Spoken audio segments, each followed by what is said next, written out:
Hey everyone, welcome to this fascinating journey into the history of one of the most beloved musical instruments in the world. Let's talk about the violin. This beautiful instrument has captured the hearts of many with its enchanting melodies and rich history. It's an instrument that makes you think of exciting stories and beautiful sounds, right? From classical concerts to folk music, the violin has a unique place in many genres. But where did this amazing instrument come from? How did it evolve into the violin we know and love today? Let's go back in time to the 1500s, to a place in Italy called Lombardy. This region, particularly the city of Cremona, played a crucial role in the birth of the violin. This was during the Renaissance, a time when art and culture were booming. The spirit of innovation and creativity was in the air, and that's where the violin was born. It emerged from a blend of artistic inspiration and technical skill. It didn't just appear out of nowhere, though. The violin evolved from earlier string instruments. It came from older instruments like the lira da braccio and the rebec. These instruments were the stepping stones to the modern violin. These instruments were kind of similar in shape and how you played them. They laid the groundwork for the violin's design. Imagine workshops filled with the smell of wood, where skilled craftspeople carefully shaped the violin's curves and those little F-shaped holes. These artisans were dedicated to perfecting their craft. They were experimenting, trying to find the perfect sound. Each violin was a masterpiece in the making. Their hard work created one of the world's most loved instruments. The violin's expressive range and versatility have made it a favorite among musicians. And from this simple beginning, the violin's journey began. It has traveled through centuries, evolving and enchanting audiences all over the world. Now let's talk about Andrea Amati. He was a super skilled craftsman from Cremona, Italy. Many people consider him the inventor of the modern violin. His violins were special. They had a clear, bright sound unlike any other. News about Amati's amazing violins reached the King of France. King Charles IX asked Amati to make a whole set of instruments for his orchestra. Can you imagine the fancy French court filled with the sound of Amati's violins? These instruments weren't just for music, they were symbols of wealth and good taste. Thanks to Amati, Cremona became the most important place for making violins, a tradition that lasted for many years. The 1600s were a golden age for violin making in Cremona, a small city in northern Italy. This period saw an explosion of creativity and craftsmanship that would forever change the world of music. Two names really stand out from this era: Antonio Stradivari and Giuseppe Guarneri del Gesù.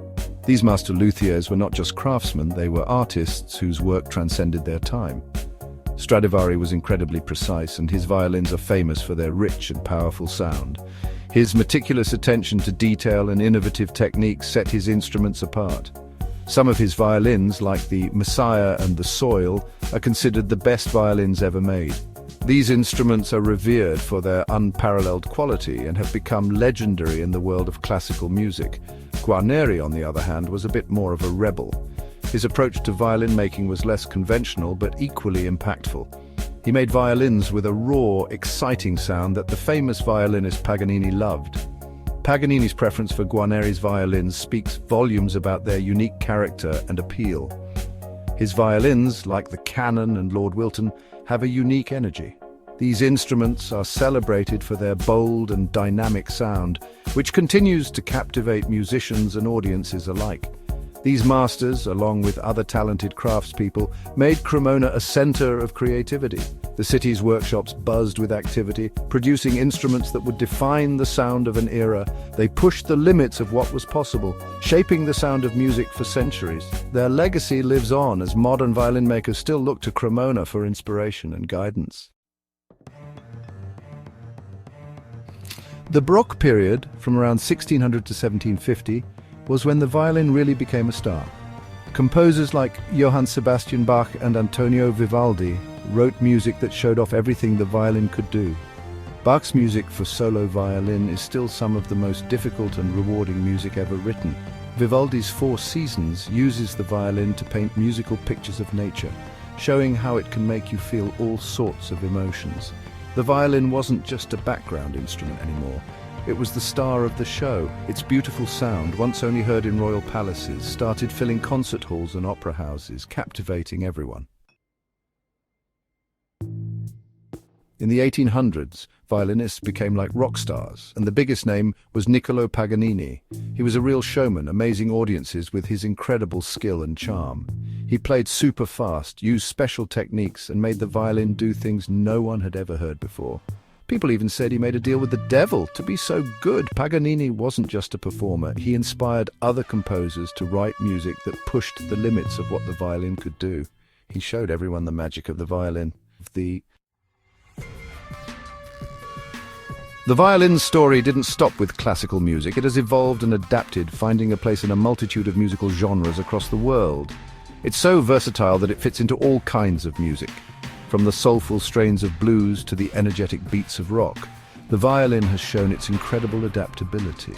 In jazz, musicians like Stefan Grappelli and Joe Venuti made the violin sing in new ways.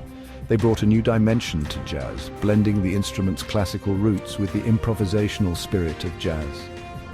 Bluegrass music welcomed its folksy sound, with players like Byron Berlin and Alison Krauss making it their own. The violin, or fiddle as it's often called in bluegrass, adds a lively and heartfelt touch to the music. In Indian classical music, the violin plays a big role, with masters like L. Subramaniam showing its ability to play complex melodies.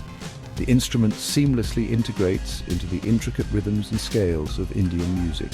From the passionate tangos of Argentina to the lively folk music of Ireland, the violin has become part of the music of many different cultures.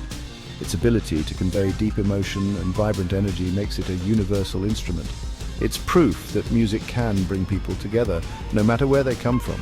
The violin, with its rich history and versatile nature, continues to be a bridge between cultures, uniting people through the universal language of music.